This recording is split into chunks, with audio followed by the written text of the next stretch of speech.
艺术，哈利格恩的。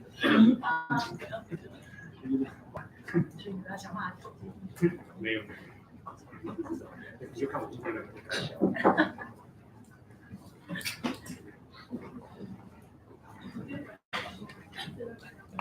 我们大学时代就认识。今天问了他，差2届。哎，哪个比较小？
课题要做啊，没难没做啊。Return to subject. 课题，昨天是课题。你看，对不对？啊。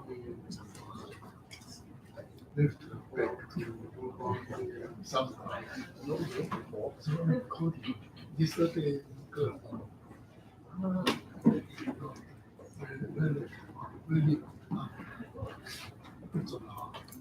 All right, good afternoon. It's my pleasure to introduce Professor Ye Jie, who is also our alumni. He's actually our outstanding alumni, so I'll tell you his career and his achievement. First of all, Professor Lee graduated from our department in 2002. Then afterwards, he joined the high energy group. High energy is from a mental group, and he spent just 2 years to graduate, but published 2 PIL and 1 PRD papers as a student.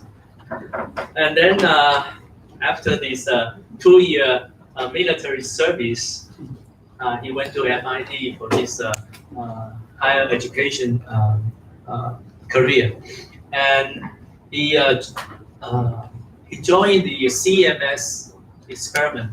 As a graduate student, he is actually the one who published the first CMS paper at CMS, and then he got his PhD degree in 2013.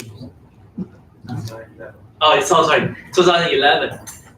And immediately he was offered a CERN fellowship after the graduation. But this is a CERN fellow is not a regular sampler. It's a very prestigious sampler. Only two people can be awarded with that prize. Okay, and actually within 1 year, the MIT hired him as an assistant professor, but his CERN fellow is not ended, so he spent 1 more year at CERN. So in 2013, he went back to MIT as an assistant professor, and 2018 he was promoted to associate professor. So you can see he's still very young. Okay. His expertise is in the heavy ion physics. So let's give him the applause and welcome Professor Lee.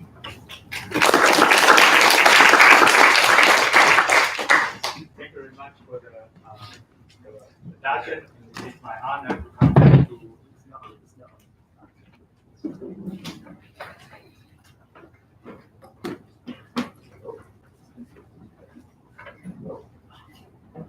Does it work? Okay, it works now. So thank you very much for the introduction. It is my honor to come back to NTU to give this talk. My talk title is Probing the Trillion-Degree Quark Soup. As you can see, this is a combination of high-energy physics and condensed matter. Therefore, I would like to try to make analogy to normal matter so that we understand what we have learned from this kind of research. So why are we interested in this kind of material?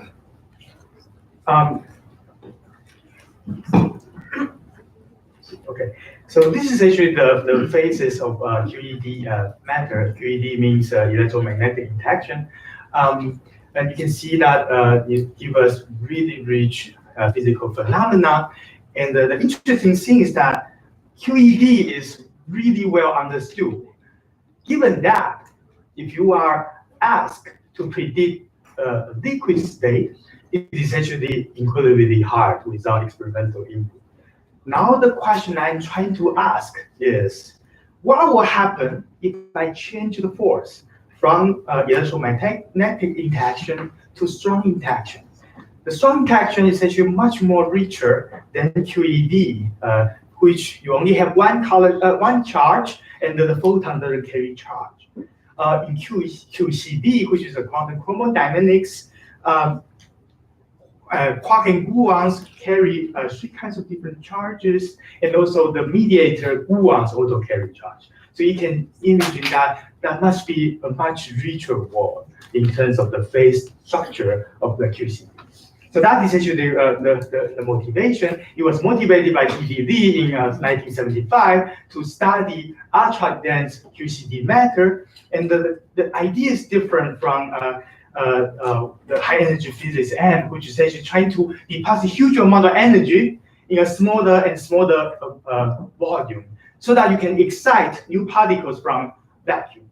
But on the other hand, he's asking a different question. What about I actually deposit huge amount of energy over a sizable volume and see what is going to happen?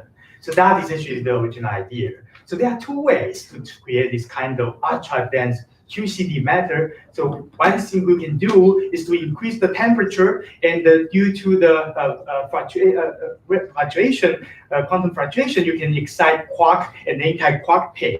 And this excitation will become more and more frequent, and until some critical temperature, those quark and anti-quark pair, which form mesons, they start to touch each other. That is actually the critical temperature is around 2 trillion degrees based on lattice calculation. And if you go above this temperature, then the meaning of hadron is not meaningful anymore, right? Because they are overlapping each other. On the other hand, you can also increase the density. You start a bag of baryons, which are made of 3 quarks. Then you compress and lower the volume and see what is going to happen. And they start to touch each other. They can even exchange quarks between each other. And at a critical density, which is around the density of normal matter, 0.2 Fermi over 0.2 GeV over Fermi cube. This transition happens, and then finally you reach a state which baryon doesn't mean anything anymore. So that is actually the idea, and how do we actually, what is actually the current understanding of this phase diagram? This is a temperature as a function of net baryon number density. You can think of this axis as the doping you add in to your vacuum, right? Complementary to the condensed method, which you add doping the hole or electrons. And you can see that this is a current understanding based on lattice QC calculation. We see that this is an equational state. The energy density is varying as a function of temperature. You can see that it's smoothly rising, and a factor of 10 increasing the number of degrees of freedom can be seen from this calculation. That is predicting a crossover from a normal hadron gas to a Quark plasma. And on the other hand, you can see here also you have color superconductor, which is not happening to high temperature situation, where the Cooper pairs probably is easier to form in QCD, a version of the color superconductor, because you don't have to rely on, for example, phonon electron interaction. You can the quark and quark pairs already have a color attractive force. But so far, nobody has ever explored this region. Interestingly, nature does go through this phase diagram. For example, the expansion of the early universe, starting from the beginning, is going from the loop to this origin. So basically, it passed through this crossover region based on the current theoretical and experimental understanding. And you can see that there's another path here, which is actually going in the horizontal direction. You can see that we move from nuclei to a neutron star. That is the formation of a neutron star. Currently, the excitement is to understand what is the inner structure of the neutron star, highly dependent on. Blue line, correct? Sorry? The blue line. The blue line, yes. The early universe is very dense. Yes, very dense. The direction of the line. The early universe is actually going from very high density, but very low net baryon number density, right? So because you have many equal the amount of quark and quark pair. Okay, the relative contribution of the baryon density is actually very small, divided by the volume. No, my question is zero, because I think antibaryons disappeared very early, way before QCD. So I imagine yes, but still, that is actually a very small contribution. Even with that, it's actually still a very small density. Yeah. Okay, I hope that answers your question. Okay, so experimentally, the only known way to reproduce these two processes is to study relativistic heavy ion collision. That is, I collide two ions which are accelerated to roughly the speed of light. Due to length contraction, you have two pancakes and they collide each other. And the median, which could be created through this kind of interaction between these ions, are going through a similar path, which is like an expansion of the universe. And on the other hand, the compressed ion, due to this interaction, the ion is compressed after they pass through each other. And that is actually going through a similar path, which is like the formation of neutron star. Unfortunately, there were no experimental instrumentation to study this region as of now. But maybe it's something interesting in the future to pursue. So now the question is, okay, good. Based on the experimental and the theoretical understanding, we have a crossover. What is actually the impact of this crossover to the understanding of our universe? Let's take a look at this first order phase transition in QED matter. You can see that this is a soap bubble which is placed in a very long temperature environment. You can see that there are domain walls which are plowing through this soap bubble wall. Let's think about a situation when you have your early universe going through a first order phase transition from the quark-gluon plasma to normal matter. What is going to happen? You are going to have this kind of domain wall forming bubbles inside our universe. That is going to change the relative abundance of the light elements because you have many hadronic matter which are produced at a very dense, very inhomogeneous region. Therefore, the ratio of lithium, beryllium, boron, all those things can be modified due to the first order phase transition. And so far, all those things are not observed in any observation which we have made with telescope or any other methods. So therefore, we see that currently the summary is that theoretical prediction and also the experimental result are actually pretty much consistent with each other. So how do we actually reproduce this quark-gluon plasma? We start with two compressed ions. We have then collide, and you can see that those red things are the simulated quark-gluon plasma producing those violet collision. And the tens of thousands of particles are produced. Those are mesons, Kuiper pair, the quark and anti-quark pair, or baryons can be produced in this kind of collision. You can see that something interesting is happening. So basically, if you look at this video again, you can see that they start with two pancakes. Right after the collision, the quark-gluon plasma is produced, but the quark-gluon plasma is still burning in the forward region. Why is that?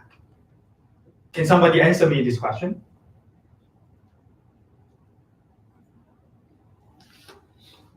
I didn't see any hand, but in reality, this is actually very simple. This is actually because of time dilation, right? So you form quark-gluon plasma in the mid-rapidity region, the quark-gluon plasma is moving really slowly, but in the forward region, it's moving at the speed of light. Therefore, the lifetime is actually increased because of the time dilation. So therefore, you have a picture which will create quark-gluon plasma connecting the heavy ions, and right after really late in the GAN, which is roughly 19 Fermi over C, this time scale, it is actually still burning after the light.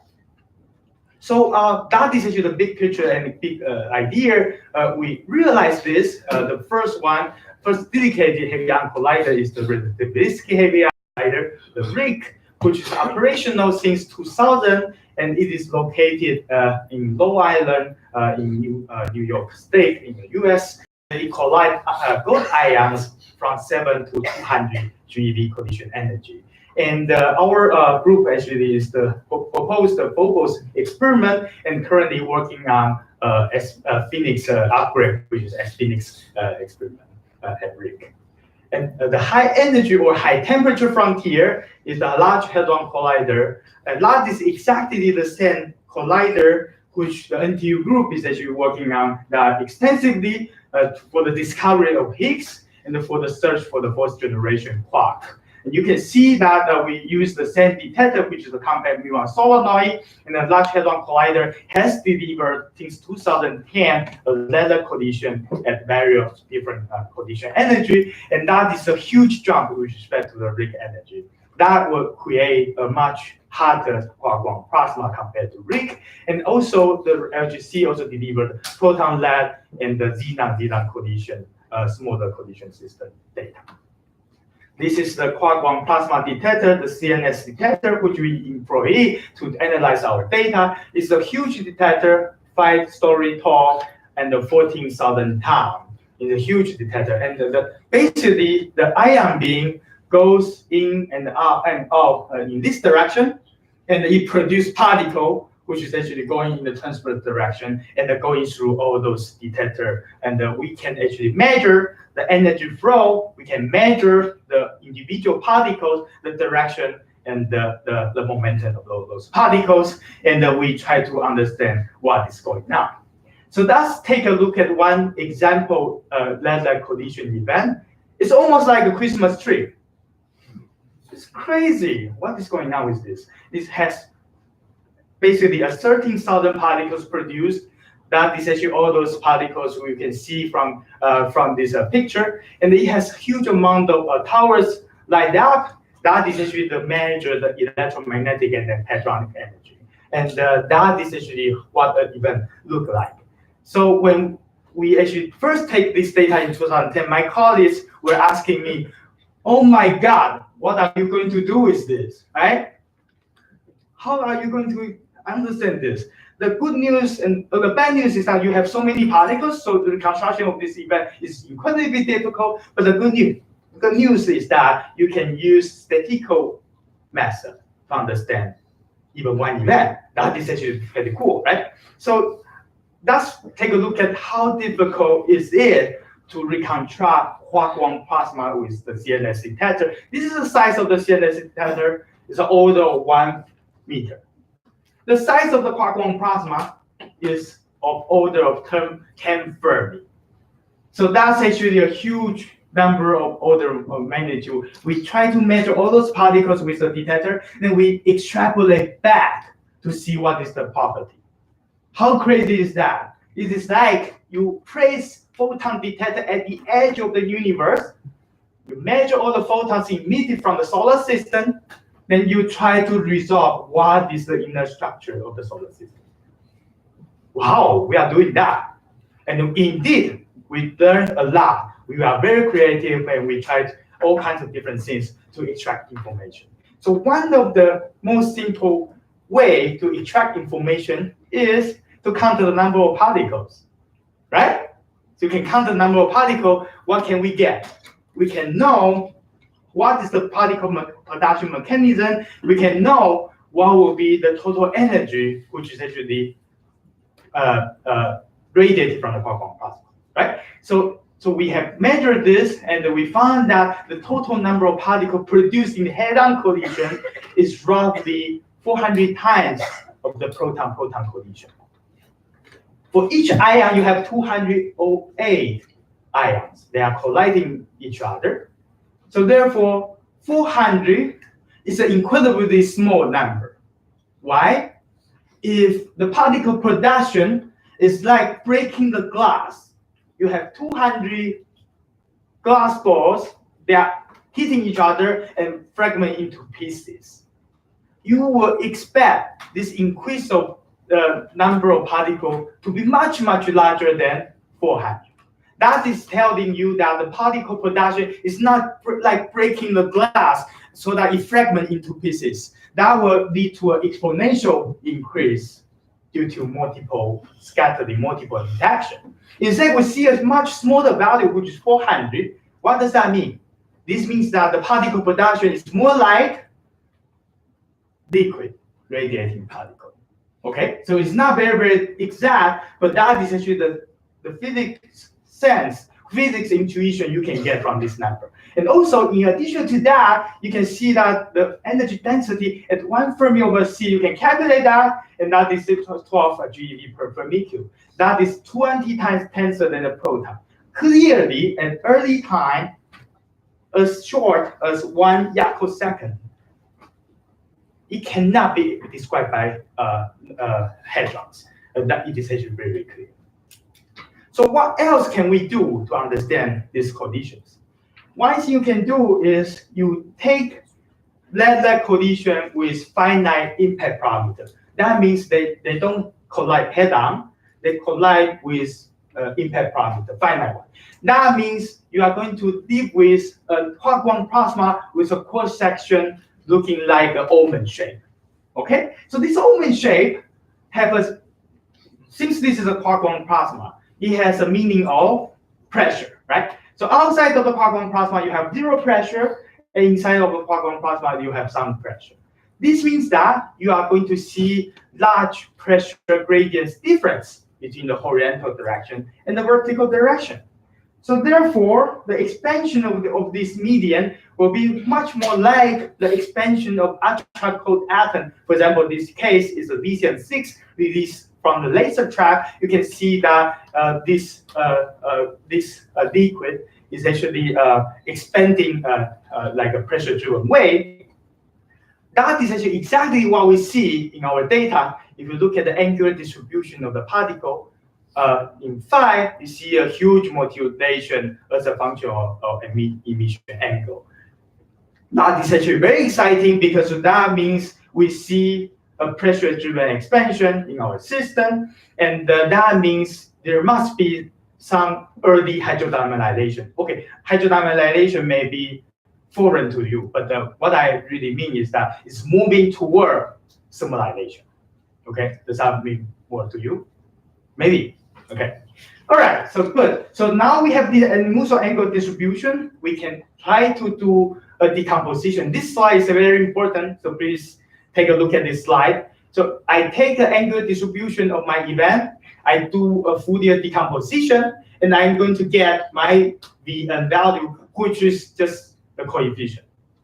As simple as that. Okay. And you can say, wait a second, why is that interesting? I can do Fourier decomposition of everything, right? You can do Fourier decomposition of Professor Lee, right? You can get some value and it doesn't mean anything, right? Why is that exciting? It turns out that those coefficients are corresponding to two-way expansion, three-way expansion, four-way expansion of my system.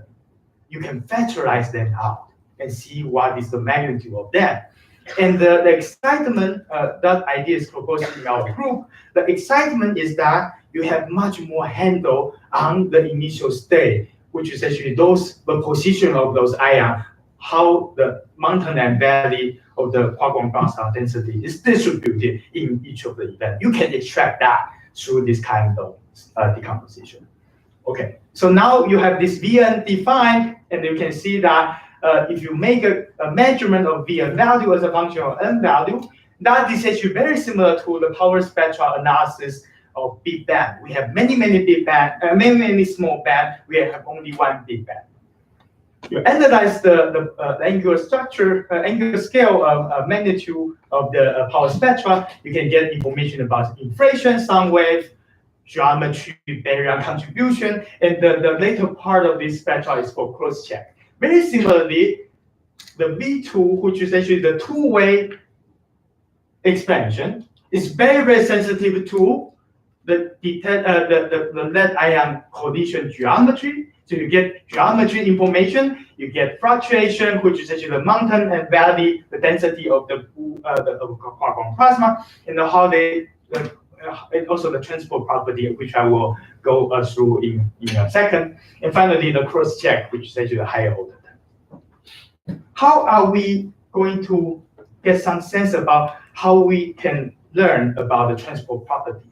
This can be illustrated from this hydrodynamics calculation simulation. It's a comparison between the Quark plasma for the ideal hydro case, and the right-hand side is the viscous hydro case. You can see that there's a big difference. There's some difference. They have exactly the same initial mountain and valley in the energy density. But as you can see that left-hand side you have zero viscosity to entropy ratio. Right-hand side you have 0.16, which is actually the matter value for Quark plasma.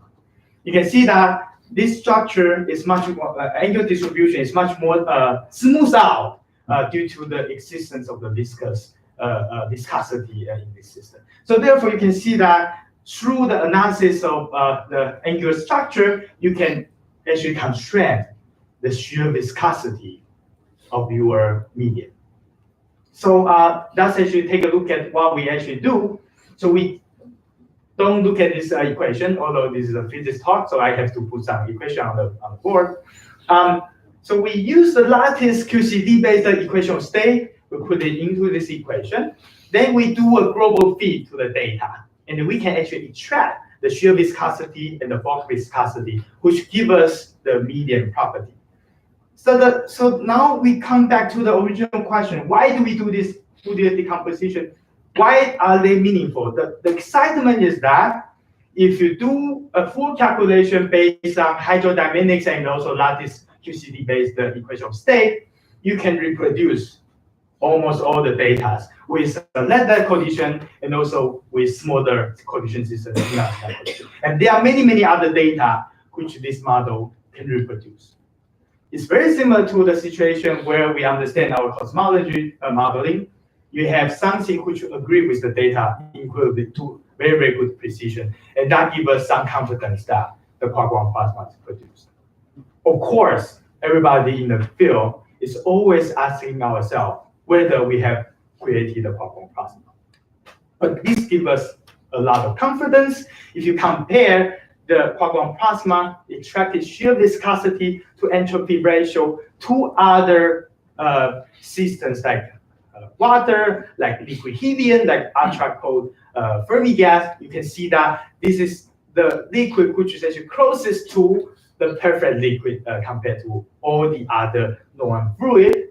And that is actually very, very close to ADS CFD calculation, which is calculating ADS QCD, assuming infinite number of color limit. Okay, so that's actually the very, very strong coupled limit of ideal fluid, and that is the quark-gluon plasma extracted value is actually very close to that. But this behavior was not predicted, right? This behavior. Yeah. Yeah, actually. Including ADS-CFT is a post-diction. This is the post-diction. Actually, the prediction was we are going to create a quark-gluon gas. In reality, we get a quark-gluon liquid. So you can see how little we understand QCD. This thing you should emphasize. Oh yeah. So of course, this is a post-diction for sure. Yes. Yeah. Okay, but it's a universal bound for very strongly interacting medium.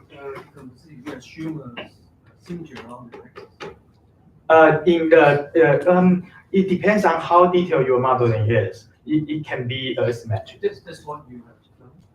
You have just angle. You don't have a polar coordinate. Actually, we do. I'm not showing all the details. Those are details. But yes, you are absolutely right. This magnitude is changing as a function of a polar angle. Okay, good. So it looks like we have made a lot of progress, but there are so many unknown questions which are still unanswered. For example, how does the strongly interacting medium emerge from a asymptotic-free series? What is going on? Can we see quasi-particles, quark and gluons in a quark-gluon plasma? What is the inner structure of a quark-gluon plasma probed at a different length scale? Finally, what are the other transport properties of the medium? Are we sure the extracted one is correct or not? How do we actually make progress? The answer is that you can start from unsimilarized object to see how they are similarized in a quark-gluon plasma. Right? As simple as that, right? So you start from something which you are sure that's not similarized in the beginning, then see the similarization of this object. That will give you some information about how this liquid is actually created. How to see the quasi-particles, you can do a quark-gluon plasma Rutherford experiment, right? And finally, how about what is actually the transport property of the medium? We study hard probes which are modified the quark-gluon plasma, and we also see how the quark-gluon plasma respond to those hard probes and see what can we actually learn. So now you can see that those all point to the keyword, which is hard probes. What are the hard probes? Unfortunately, this liquid cannot be created, cannot live for a long time. It lives only for a yacosecond, which is 10 to the minus 23 seconds. So you cannot say, okay, I create this liquid and I shoot particles through it and see what happens. That's actually what we usually do with condensed matter analysis, right? So we are in trouble. How do we do that? So what we are doing is to record as much as possible data and wait for the event, which not only create the quark-gluon plasma, but also at the same time create a hard process. Hard process means that a creation of an energetic jet from a quark, fragmentation of the quark and gluons, or quarkonia, which is a heavy quark pair, or heavy quark, and see how those things are modified by the quark-gluon plasma. And that is actually the idea of using hard probe to answer the additional question I posed. So the first thing which I would like to cover is to extract the extraction of the quark-gluon plasma temperature. As you know, there's an interesting tool which is called Bartonian. What is Bartonian? Those are the bound states of beauty and the anti-beauty quark. Those are very heavy quarks. And the NTU is actually an expert of this field, the analysis of the beauty quark, for example, at the Bell. You can see that if you look at the effective potential between the beauty quark and anti-beauty quark, the potential looks like this. It is different from the electromagnetic interaction, which you have something which is actually proportional to 1 over R, you actually get something which is linearly increasing. So the interesting thing is that you can use the non-relativistic Schrödinger equation, and you can use this effective potential. You can solve the radius of the Bartonian states. For example, the lowest bound state have smallest size, and while the higher mass bound state have larger size. Okay, so you can solve that equation and you can get the answer very close to the experimental result. So that is actually the tool. We have quark and the quinti-quark pair with different distance scales. Okay. Now, suppose my potential is modified due to the presence of the quark-gluon plasma. You can see that this is lattice calculation for vacuum, and if you have a presence of the quark-gluon plasma, it flattens. It turns to a flat potential as a function of distance. That means you have color screening between the quark and antiquark. The quark cannot see the antiquark anymore if it's longer. The distance scale between the two quarks is longer than the screening length. Okay, so that is actually the excitement, and that can inform us about the temperature of the medium. Excitement is that epsilon can be reconstructed with a muon pair. Therefore, in PV condition, you have 3 peaks. Epsilon 1s, the lowest excited state, 2s, and 3s. And if you put this system in the quark-gluon plasma, what is going to happen is that because this color screening effect, some of the epsilon 3s can be destroyed because of the color screening. They just simply cannot see each other, right? So they disappear, they dissociate. Okay, so if I increase the temperature, you can look at this temperature and also this effective potential. You can see that if I increase the temperature more and more and more, then you see that you will seriously modify the abundance of the Bartonian states. Okay, and we can use that as a thermometer for the quark-gluon plasma. So let's take a look at the experimental result. Look at this. What do you see? The red is the proton-proton collision. You have 1, 2, 3 peaks. In light collision, what do you see? You see a huge suppression, first of all, for all the different quartonians. You cannot even see the trace of epsilon 3s. It just disappeared. It got melted in the quark-gluon plasma. Look at this. This is actually really spectacular. When I first see this result. And then we can look at epsilon 3s, there are some hint of that, but highly suppressed. You can now calculate what will be the corresponding initial median temperature that corresponds to something like 7 to 10 trillion degrees. That's really large. What does that mean, right? What is 7 trillion degrees? We have no sense about trillion degree, right? I can tell you, this is 10 times hotter than the core of the supernova. How about that? Is that good? That is actually how hot this medium is. And I also telling you that at the core of the supernova, you don't create hot and dense quark-gluon plasma. Okay?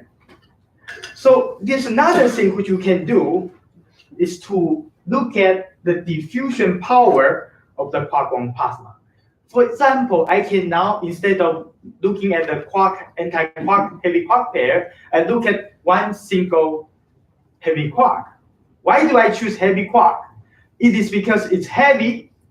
It is because it cannot be destroyed by strong interaction in a low temperature quark-gluon plasma. You don't have thermally produced the bottom quark. You don't have thermally produced the Chang quark, right? So therefore, those Chang quark will be kicked around like Brownian motion inside the quark-gluon plasma. And now I can use this Fokker-Pront equation to extract what will be the diffusion coefficient and compare to a theoretical prediction from lattice PQCD or ADS calculation.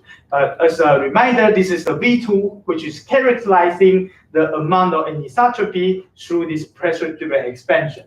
that is actually measured already for the debris of the quark-gluon plasma using hadrons, right? So now, if I have the chunk quark at first, those chunk quarks are produced before the formation of the quark-gluon plasma, right? So therefore, the anemoso anisotropy will be 0 in the very beginning. So now those chunk quarks will be pushed by the quark-gluon plasma, and you can see that it's pushing in some specific direction. Therefore, the chunk quark will acquire anisotropy because of the immediate color force. The color force of the quark-gluon plasma is flowing to some specific direction. It's like the wind blowing those heavy quarks towards some specific direction. Therefore, you see that, wow, after they pass through the quark-gluon plasma, the chunk quark anisotropy increased. And finally, it has to pick up a light quark to form a D meson, right? So therefore, through this combination, you are going to end up somewhere between the charged particle anisotropy and the chunk quark anisotropy if you measure the experimental observable, which is the 0 meson. Okay, so that is actually going to be the prediction from all kinds of different theoretical calculations. This should happen. And in CNS, we made a tremendous progress. We see that indeed we see the first significant signal of D0 meson anisotropy.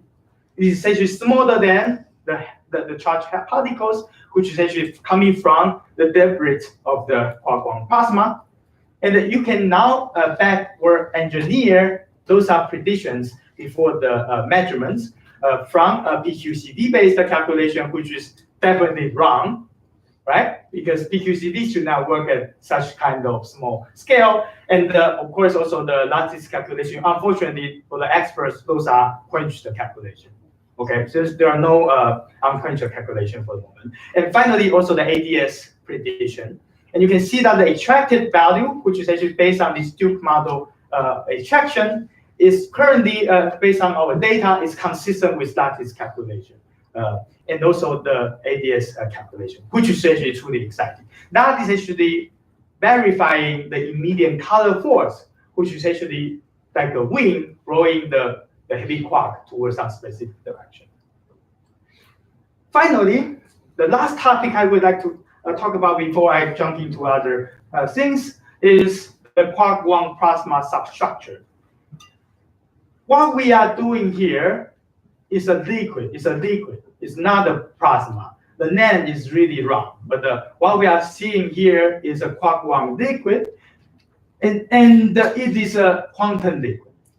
Therefore, if you probe the quantum liquid at different length scale, you are going to see different things. Like if you probe the proton at different scale, you are going to see different things, right? You see the correlation between the constituent inside a proton if you choose a mid length scale. And this is very similar for quark-gluon plasma. If you have super duper high energy probe probing the short wavelength scale, you are going to see quark and gluon, right? On the other hand, if you look at all the other probes which we have been using before, we are probing something which is actually long wavelength scale. It's similar to the quark-gluon plasma is a soup, it's a fluid, very, very similar to the postation from ADS CFT calculation. It's a low viscosity. So now the question is, can we see the structure in the intermediate length scale? What are they? They can be, for example, thermal mass quark and gluon. They can be correlation between quarks and the nearby quarks inside the fluid. But what is actually that? There were no concrete prediction. There were no understanding at all.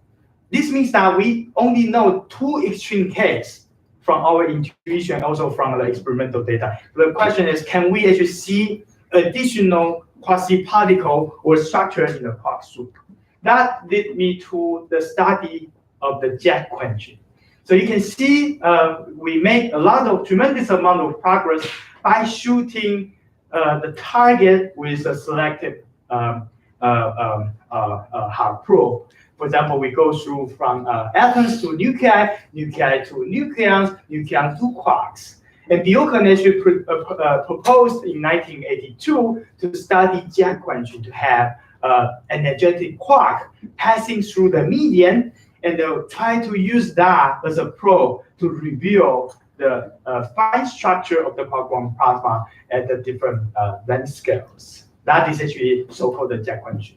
So the jets are produced from the quark. The quark actually produces a shower of quark and gluons, and all those things become final state particles. And because of the color coherence effect, they tend to form a collimated spread of particle. And that's actually why we call them a jet. Okay.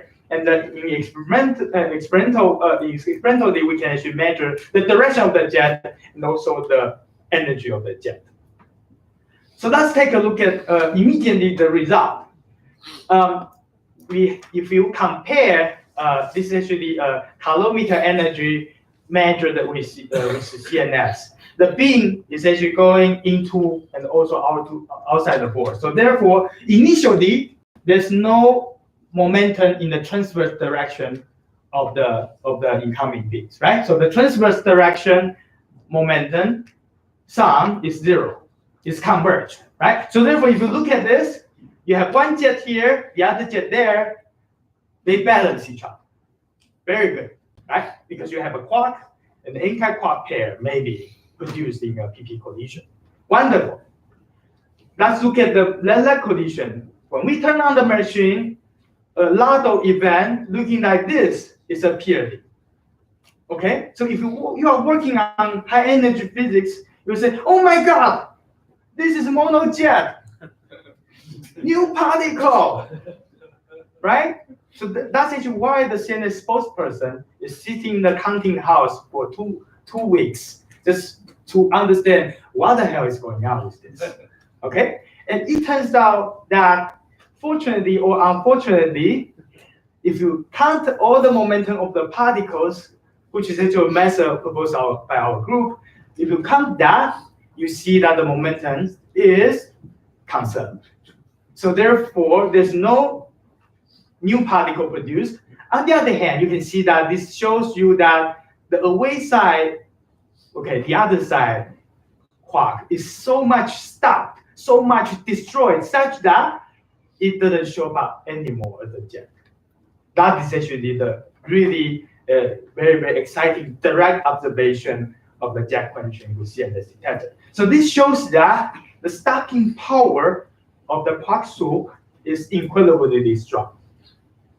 So let's actually take a look at this result. We can now use this to look at the stopping power of the quark-gluon plasma. And also, by chance, you can have a pair production. Again, transverse direction momentum is conserved. You can use the photon and the jet pair to study what is going on with the particle penetrating through the quark-gluon plasma. For photons, does photon carry color charge? No, right? Photon is a photon. It doesn't carry any color charge or electromagnetic charge, right? Therefore, this photon is going to penetrate through the quark-gluon plasma with no strong interaction. So therefore, it can be a very, very good handle of the initial direction of the away side quark. So now it is actually really cute now. I can use that to study whether I have back scattering in this angular correlation analysis, which is delta phi J gamma distribution. You can see from here, the dots, the black dots are the PP collision, the open dots, and the field circles are the Lambda collision. You can see that currently we don't have any indication of deviation between these two spectra. What does that tell us? Is that in the probe, the time length scale, the quark soup is actually incredibly smooth. There's no internal structure probe yet, but we are not giving up. We are going to increase and decrease the scale and see what is going to happen, especially at Rick.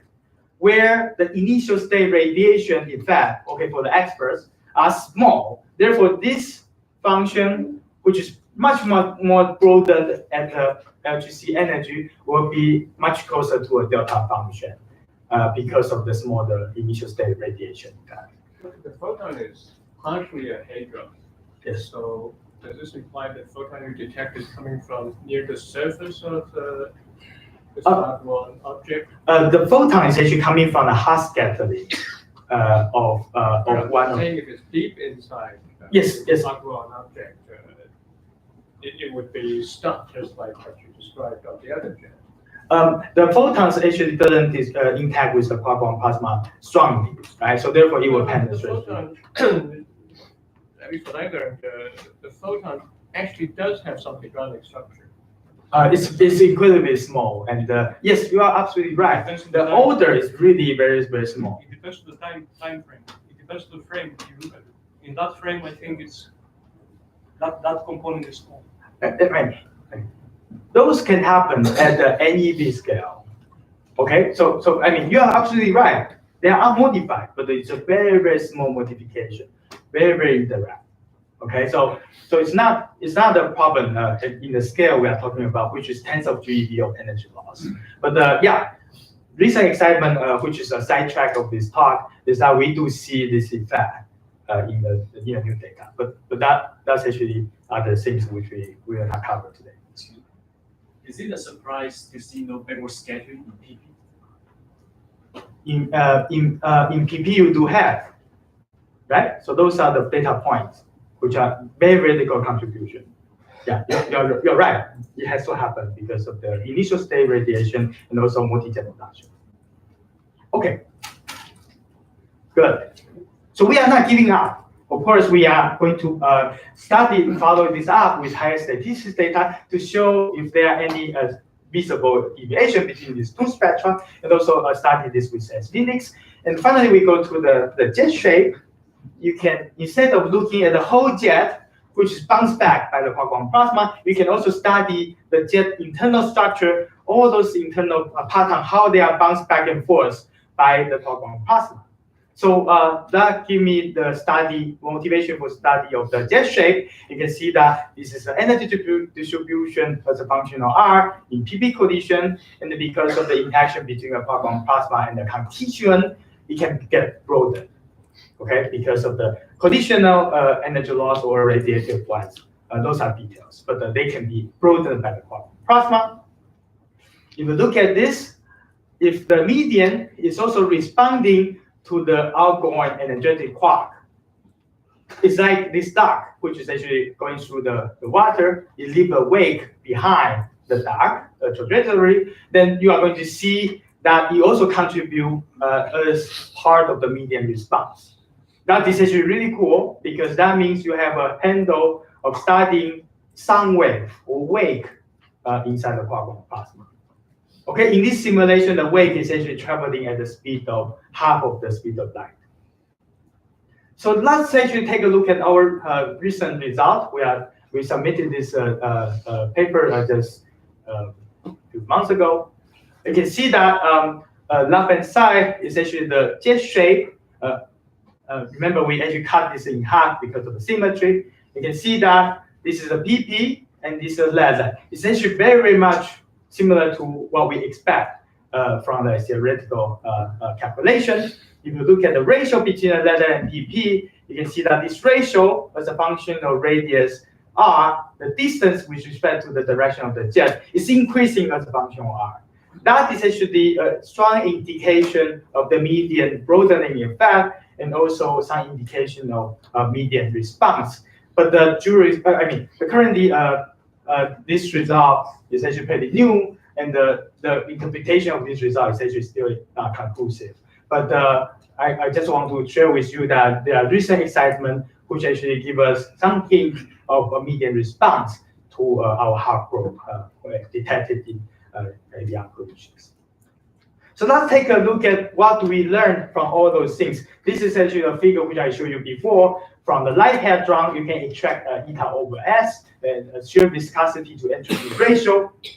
Through the study of the upsilon, through model calculation, you can see that they actually give you some range of the eta over S, shear viscosity to entropy ratio, which is actually very similar to what you get from the hadron. And finally, you can also translate the diffusion coefficient back to eta over S, which is the shear viscosity. Those are all calculatable quark-gluon plasma property. If you do that translation through model, you can see that this will be the confidence band extracted from a Bayesian analysis. The excitement these days is that the study from the soft and the hard probe seems to be convergent.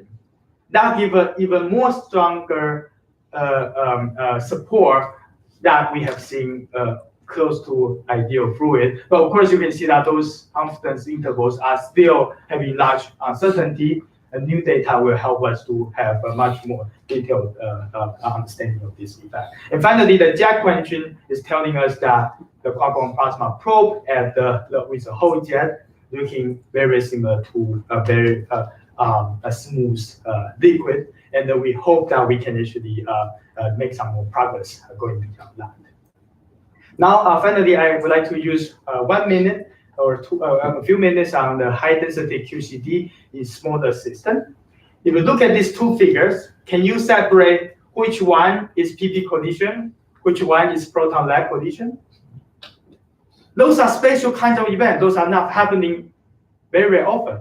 Those are hand-selected events which produce large number of final state particles. You cannot separate it, right? But I can, because I know this is a PP collision. This is a P-lag collision. Why? Because there's a timestamp there.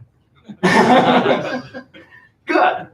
All right. So why am I talking about small system? Why are you only interested in lag collision? What are you talking about? The recent excitement is the following.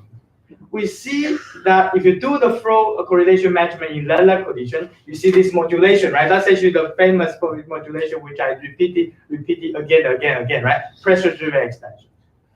Look at this. If you select a high multiplicity proton lag collision, you see this structure there. Wow, there's also a hint of hydrodynamics flow in proton lag collision if you select high final state particle density event, handmade wise. And if you look at even smaller system, which is PP collision, you also see that there. And this is actually a big discovery which we made in our group in 2010. Is confirmed by all the other experiments, the existence of this effect. So that's actually a big thing to understand. What is the origin of the signal? Are we seeing quark-gluon plasma everywhere? Or the quark-gluon plasma we see in lag collision is not the quark-gluon plasma, right?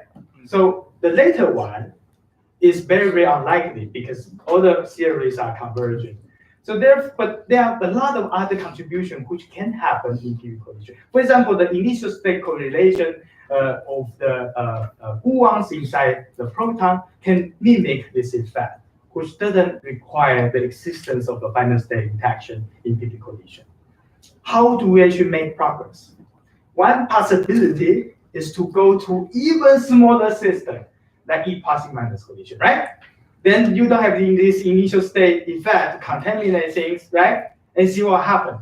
So interesting thing is that together with NTU group, we made strong progress on the analysis of our lab archived data, which are taken in 1992. Okay, before everybody is born, right? This is a very crazy event, which you have E passing minus scattering at Z-pole energy and produce two final state QQ bar pair, and that fragment into 55 particles. Thinking about that, this is crazy, right? Now the question is, do you see hydrodynamics flow effect in E passing minus collision? There are only three in the audience know the result. Now everybody will know.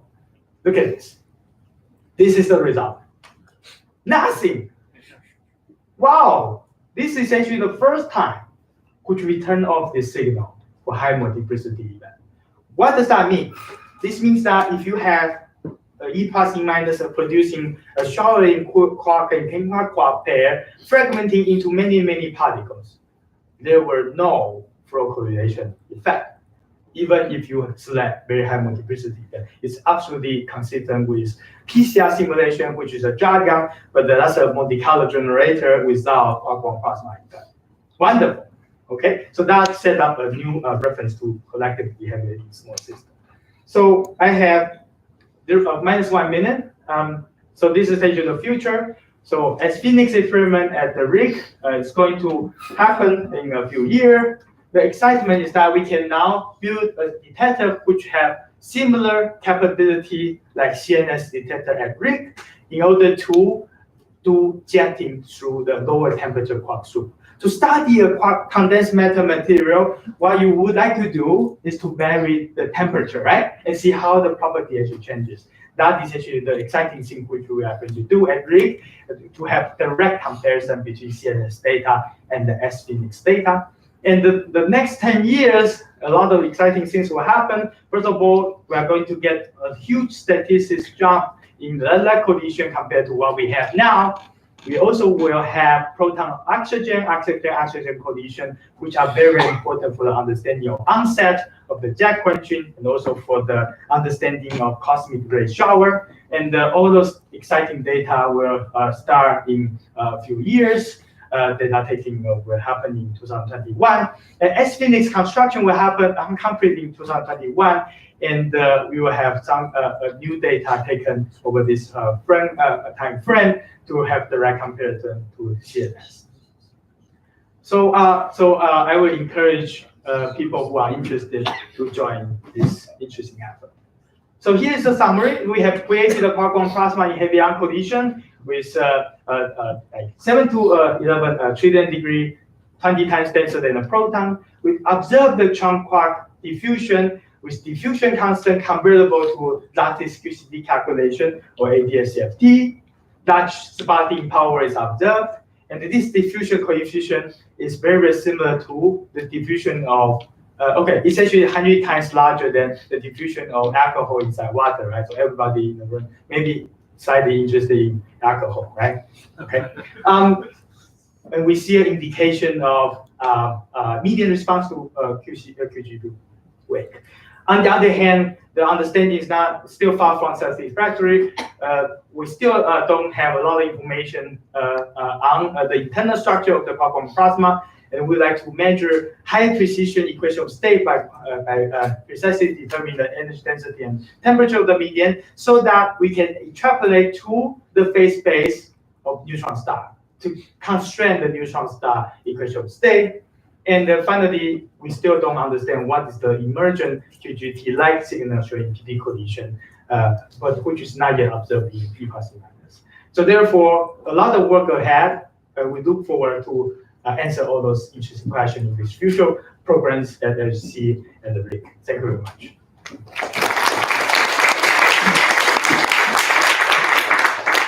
Okay, now the floor is open for questions. I hope that some students can ask something you don't understand.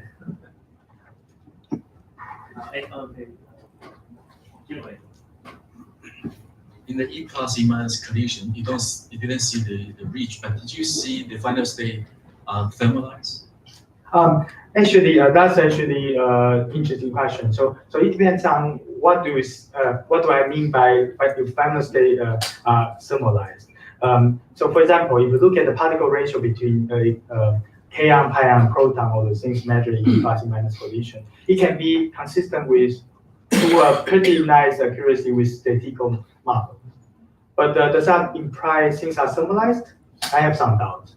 Okay, so that's actually why we actually do this analysis, because we see some kind of indication that this is happening. Therefore, we propose this analysis to the NTU group and the subgroup, and then we get this result. Okay. Next student. Okay, first. So I want to ask that what's the possible reason that there's a strong stopping force of the quark gluon soup, and is that something like a dragging effect or what? It is like it is like you shoot an electron through a charged plasma, and there will be a lot of interaction between the probe and the plasma. And in a quark plasma, you have huge amount of color created because of the gluonic and the quark degree of freedom. That leads to a factor of 10 increase in the degree of freedom. Therefore, you have a huge amount of color charge, and therefore, if you have a color charge of object and you pass through it, it is going to interact with the quark plasma strongly. And that is actually an indication that you see a huge increase in the color content of the energy. So you can deposit the energy in the medium in a small volume, but that doesn't mean that you created the quark plasma, right? You have to convert that energy into wells of color charges, and that is actually supported by this observation. Yeah, in this volume, if you don't have quark gluon plasma, you have a lot of gaps that there is no color. Yeah, that's. So my question is very similar. I know you explained the transition, the phase transition in such a way that we all understand.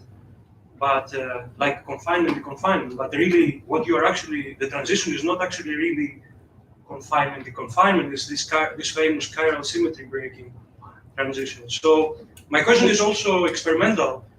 What you really are doing here is you take something that is the Higgs wave, the Higgs vacuum expectation value in your case, which is the quark condensate, and you get it from non-zero, that is where we are now, to zero. Basically, you are melting the quark condensate.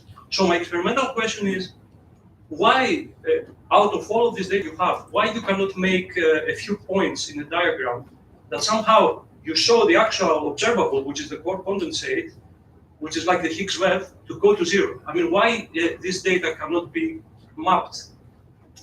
Using lattice QCD, I'm not sure why you cannot actually end up with a very nice propaganda plot that... Because we can only measure the hadrons.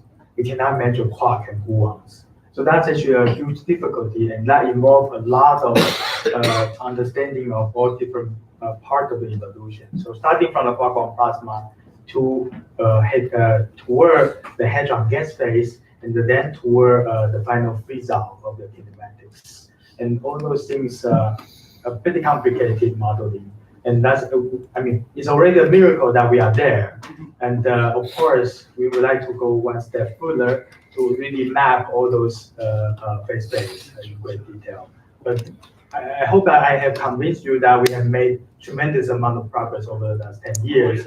And of course, that's actually our final goal. And we would like to do things which is actually along this line and going toward this region, which is actually where the neutron star is living, such that we can construct this 1,000 different kinds of special states. How do you do that? We can actually do that as discussed before. We can study that as a function of rapidity, where we are changing the doping of the baryons membrane.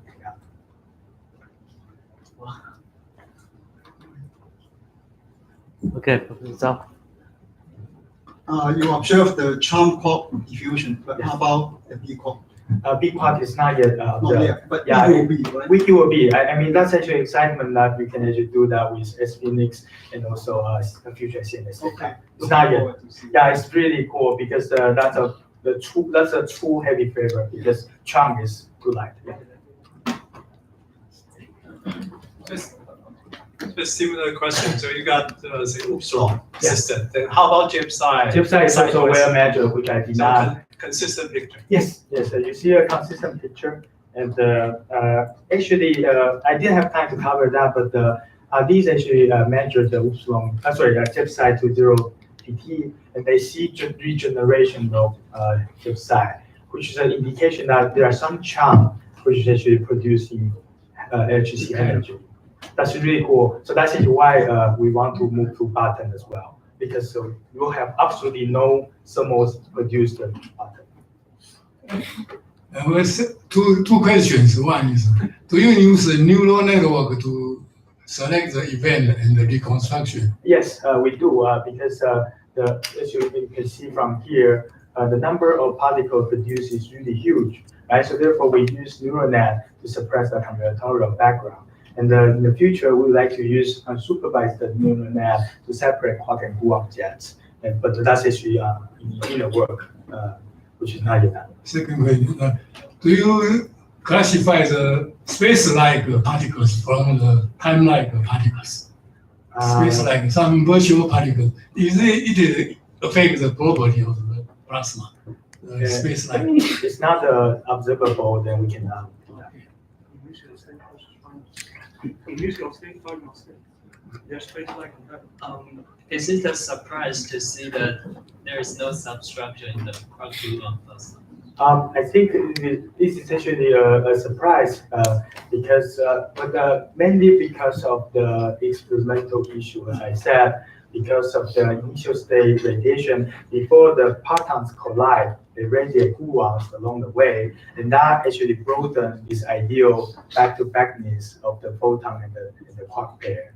So therefore, if you start with a wide spectra, you smear that with a Gaussian-like distribution plus a hot scattering-like tail to reduce the sensitivity. So that is actually why S-Phoenix will be really exciting because you have much smaller initial state effect. Very good question. Any more?